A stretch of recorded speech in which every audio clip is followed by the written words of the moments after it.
realm's only hope is in a leader strong enough to unite it. Do you accept me as your queen and ruler?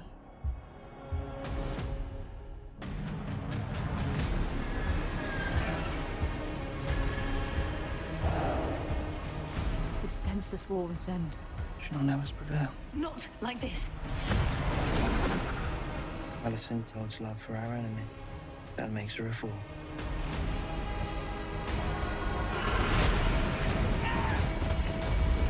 The enemy without may be fought with swords. The enemy within is more insidious.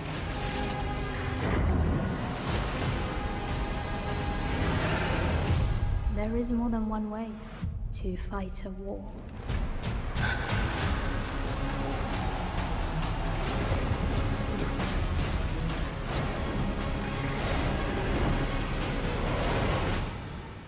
War Is coming, and neither of us may win. House of the Dragon Season 2. A new episode every Monday, 10 p.m., same day as the U.S. on HBO.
Hello and welcome to the Midday News. I'm Maricela Kelaton. Prime Minister James Marape has thanked President Joko Widodo for the bilateral relations he has fostered with the people and the government of Papua New Guinea during his tenure as the President of the Republic of Indonesia. The Prime Minister acknowledged the relationship it has with Indonesia at a joint press conference after the third Papua New Guinea-Indonesia Leaders Dialogue held at Bogor Presidential Palace in Jakarta, Indonesia. Bilateral relations with Indonesia dates back to 1975 when PNG became independent. Prime Minister James Marape, when speaking during the third PNG-Indonesia leaders meeting in Jakarta, Indonesia, says the bilateral relationship has grown from just sharing border interests to other areas, including economic development. The Prime Minister says the PNG-Indonesia relations have diversified over the last 3 years since the inception of the annual Leaders Dialogue, which has shifted the focus from border relations to business, trade, investment, agriculture, economic infrastructure development, information communication and technology, and energy. He added that business-to-business cooperation has also intensified between the countries' chambers of business, synergizing efforts to increase trade. It was under President Widodo's leadership that the first PNG-Indonesia Leaders Dialogue was initiated in 2022 in Jakarta. Marape says PNG then hosted the second PNG-Indonesia Leaders Dialogue in Port Moresby in 2023, with the President traveling to PNG for the meeting, and now the third Leaders Dialogue has been brought back to Indonesia. The Prime Minister said the annual Leaders' Dialogue has been an effective mechanism to coordinate and measure progress of the existing bilateral relations that continues to foster business, trade and commerce, and socio-economic development, riding on Indonesia's positive economic growth and PNG's potential to harness and trade its vast renewable and non-renewable resources. Freddie Moe, TVWAN News. Meantime, as part of policy reforms in both countries to grow the business-to-business and people-to-people relations, both the governments of Indonesia and PNG officially signed 4 memorandums of understanding. The MOUs will help to progress work on the areas of cross-border movement for commercial buses and coaches, cross-border transport of goods by motor vehicles, cooperation in the field of education, and renewed MOU cooperation in the field of health. The Waigani District Court has instructed police officers attached to the Bomana Correctional Institution to release the properties of an accused who is currently in remand. Presiding Magistrate Albert Daniels issued this direction after the accused Wayne David Ruka, 37, from England, told the court that his property, including his mobile phone, were taken away from him by guards and never returned when he moved to the holding cell at Boroko Police Station. Ruka said he was unable to communicate to his lawyer that he was to appear in court yesterday. The court could not proceed with his matter because his lawyer was absent. The teachers of Madang province had their petition addressed by Governor Ramsi Pariwa at the Holy Spirit Primary School Hall yesterday. The Madang teachers had petitioned the governor's office with 9 key issues they wanted action on following the death of the head teacher of Mayro Primary School. He was injured during an attack by the nearby settlers and succumbed to his injuries last week. Among the demands was for the provincial government to take care of all funeral expenses and to compensate the family of the deceased. Papua New Guinea's Justice Minister Pilar Niningi welcomed Germany's Foreign Affairs Minister Katja Keul this week to Port Moresby. The pair met to discuss a range of important issues including international law, climate change, and historical cooperation. Minister Keul emphasized the importance of international law, particularly in light of recent conflicts in Europe, and expressed gratitude for Papua New Guinea's supportive stance in the United Nations. Minister Niningi reciprocated with a focus on enhancing cooperation between the two nations regarding historical records from the colonial era. The minister noted that accessing archival records from Germany could be instrumental in clarifying land ownership and ensuring justice for traditional landowners. Both sides expressed optimism about future collaborations that will not only address historical injustices, but strengthen ties through joint efforts in climate action and legal reform. In a move set to revolutionize education and agriculture, the International Telecommunication Union, with support from the EU Straight PNG program, recently opened a digital resource center at Wasera Secondary School.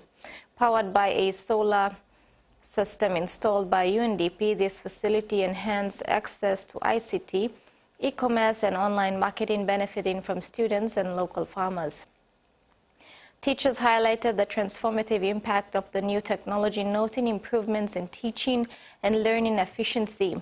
Deputy Principal Sebastian Janami emphasized the crucial role of the Wi-Fi system in providing access to online educational resources, compensating for the lack of textbooks, while the school head boy, Magen, praised the affordability and convenience of the new internet access for student research. The center is part of a broader initiative with similar facilities established in 4 other schools across East and West Pacific provinces. Additionally, the school's COCO project, initiated in 2021, continues to equip students with practical agricultural skills, further supported by the EU Straight program to enhance local economic opportunities. Turning overseas, after the assassination attempt, Donald Trump's supporters say nothing will stop the former president from reclaiming the White House. If he is re-elected this November, Donald Trump will have an army of over 10,000 recruits ready to push his controversial agenda. A coalition of more than 100 right-wing groups is preparing a conservative revolution. Project 2025 is a new paradigm in helping a conservative president be ready to govern day one. In an interview with Four Corners, Paul Dans outlined how Project 2025 is recruiting true believers to serve in a second Trump administration. We want the person who keeps getting knocked down and is indefatigable.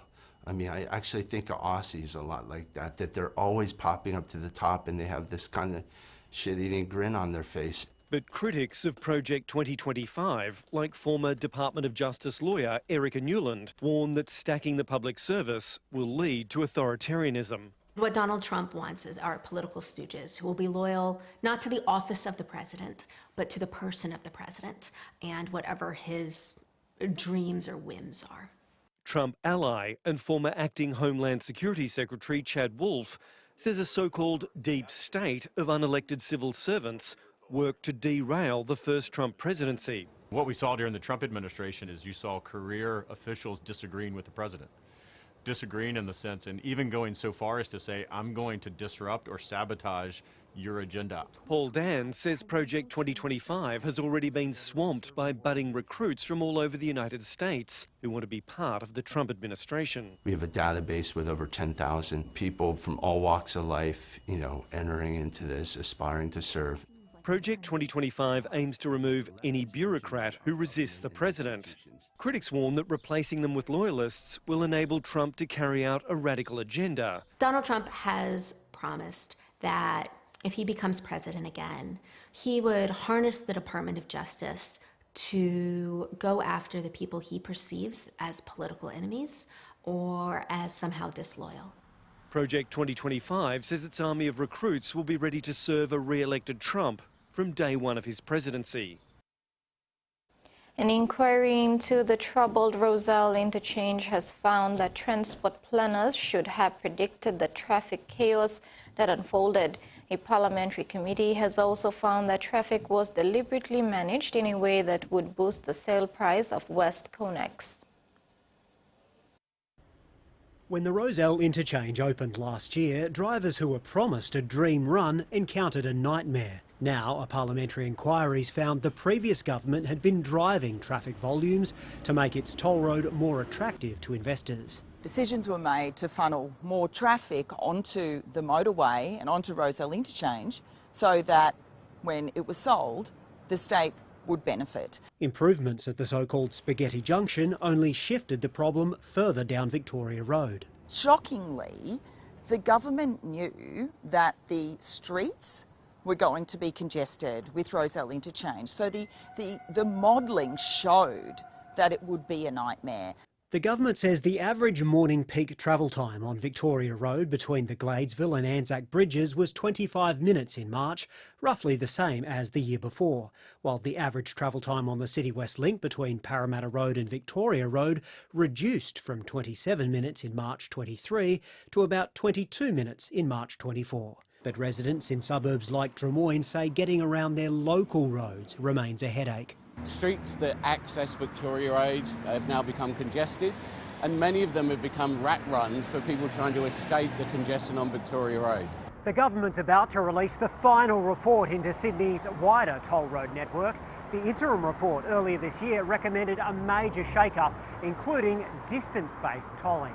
It could mean motorists pay less per kilometre the longer they travel on a toll road, and a new state entity could be established to set prices on private motorways. Handing over public assets, which are often monopoly assets, with a fixed price in place, ultimately means consumers pay more.